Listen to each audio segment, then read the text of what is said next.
The federal government of Nigeria plans to query non-performing power distribution companies worried by the worsening power supply. The Minister of Power, Adebayo Adelabu, who summoned the chief executives of Abuja Electricity Distribution Company and Ibadan Electricity Distribution Company, talked tough about the deteriorating electricity supply in the country.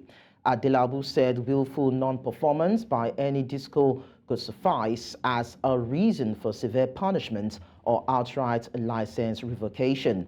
The minister is to meet with the discos next week, while the managing director of the Transmission Company of Nigeria, Sule Ahmed Abdulaziz, has also been summoned over the deteriorating power situation. Joining us on the news now is Akin Fatunke, an economist and an analyst, and he will be discussing this with us. Thank you so much, Akin Fatunke, for joining us on the news. It's my pleasure, Lekan. Good evening, Nigerians. Thanks for inviting me. Good evening to you too. Now, we have heard cases of poor gas supply to power plants, discos being owed billions of naira, even by government institutions, and dilapidated infrastructure leading to incessant grid collapse. Now, are the discos the real problem here, or it's the Nigerian government that is not telling itself the real truth? The problem with Nigeria, we are not talking of energy now, we're talking of power challenges. We have been oil challenges, we have security challenges, we have health challenges, we have educational challenges, is that we have not been integrated in our approach to looking at first of all, identify the problems. And I'm beginning to know that we really have identified the problems, but easier for us to now begin to point fingers and be looking for scapegoats. Are the discos responsible for what we have now? I don't think so. Even if they are minuscule within the value chain that we have been given, right from the energy roadmap, concessioning, and through perhaps even from about two regimes before now, it's been a lot of wobbling and fumbling. Transmission has not been at its best, no doubt. Is it the fault of the transmission governments also? No. We are not really looking at it integratedly. There has been a lot of thefts on the assets of the transmission companies. You remember that not too long ago, the TCN came out and told us before we started having the collapse in the grid that they were only able to transmit 62% of the energy that they generated. Right now, I'm very sure it is down. You also remember, therefore, that the transmission lines that was reported at them at the Akpo, the 122 kV transmitter lines, was heavily vandalized. And what do the vandals do with this? They get this to go and make pots and pans, and they run into billions of naira. No, you can therefore imagine that the transmitting lines that we are still depending on, that have been bereft of investment, is over 50 years old. So who is fooling who? So at this point, one may begin to ask the question: yes. Is it as a result of probably saboteurs within the system? Because we see the Nigerian government accusing the discos of deliberate sabotage and saying that non-collaborative discos will be punished. You've also mentioned a couple of areas where you feel that people are vandalizing, or some certain elements are vandalizing properties of the Nigerian government, infrastructure, if we could just put it that way. So could the electricity distribution firms also be culpable of underdealings? Look at the poor metering process.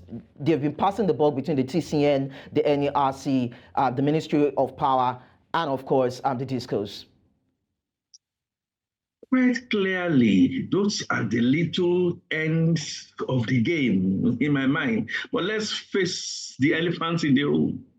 The elephant in the room is the fact that that sector has been starved of funds. And we as a people have decided that it's not an area we can take off the subsidy. So now, but I agree with you absolutely. The discos themselves, in order to want to try and recoup costs as much as possible, the big punk about you have to meter, got to provide the meters, and then government is saying the disco should provide. Disco is saying the electricity generation companies should provide. At the end of the day, who suffers? Those who are grass.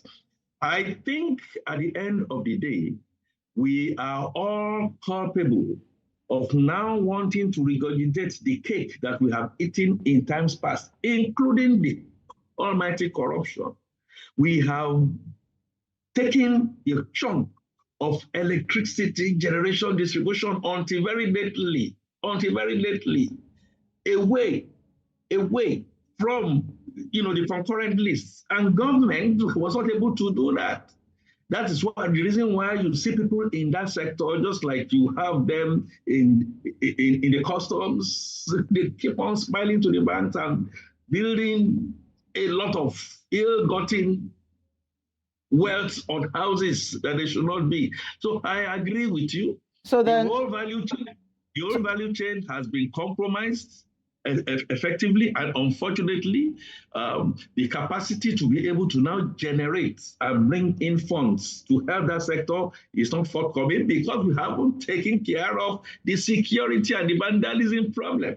Okay, so then let's look at solutions now, because we've talked about the fact that the power sector has been taken from the concurrent list, and you mentioned a couple of things. Now, in finding solutions to these endemic challenges, can the feat achieved in Abia State with the geometric power plants projects probably be replicated in the country with the support of the state governments? I dare say yes. That field has been opened, and kudos to Professor Bat Naji and his wife.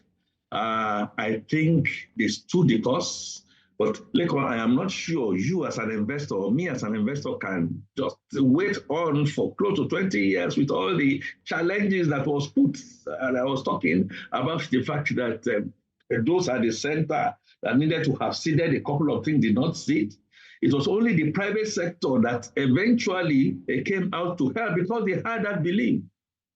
And I believe in the fact that going downstream, they will be able to recover their investment. Yeah, it's possible.